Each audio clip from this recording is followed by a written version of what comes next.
So Senthilvel போன்றவர்களை பத்திரிகையாளர் அப்படின்னு அழைப்பதே ரொம்ப ரொம்ப தவறான விஷயம் அப்படிங்கிறது தான் உண்மை. ஏன்னா அவர் பத்திரிகையாளர் கிடையாது அப்படிங்கிறத அவரே சொல்லியிருக்காரு.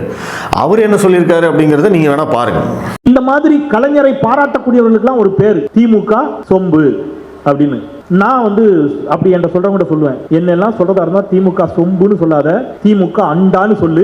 ஏன்னா நான் இவ்வளவு ஆதரிக்கல திமுகவை, நான் இவ்வளவு ஆதரிக்கிறேன், எனக்கு அதுல எந்த தயக்கமும் இல்ல. போ, நாங்கெல்லாம் கரை வேட்டி கட்டாத திமுக காரங்க தான். கிட்டத்தட்ட கரை வேட்டி கட்டாத திமுக காரங்க, நான் இவ்வளவு ஆதரிக்கல இவ்வளவு ஆதரிக்கிறேன், அதனால என்னை அண்டான்னு சொல்லு அப்படின்னு சொன்னதே செந்தில்வேல் தான். அவரே திமுக அண்டான்னு என்ன கூப்பிடுன்னு சொன்னதுக்கு அப்புறமா இந்த பத்திரிகையாளர்னு போடுறதுக்கு நீங்க யாரு? அதைத்தான் நம்ம நெறியாளர்கிட்ட கேட்டுட்டு இருக்கோம். செந்தில்வேலை திமுக அண்டா அப்படின்னு சமூக வலைதளத்தில் இருக்கிறவங்க எல்லாம் செல்லமா கூப்பிடுறதுக்கான காரணம் என்ன அப்படின்னா, அந்த பேரை அவருக்கு வச்சுக்கிட்டது அவர் தான். அதனால யாரும் இது பாடி ஷேமிங் பண்றாங்க, இப்படி எல்லாம் கிண்டல் பண்றாங்க அப்படின்லாம் நினைக்காதீங்க. அவரே சொன்ன பேரை தான் நாங்கெல்லாம் அவரை செல்லமா நாங்கள் கூப்பிட்டு இருக்கோம் அப்படிங்கிறத ஞாபகத்தில் வச்சுக்கோங்க.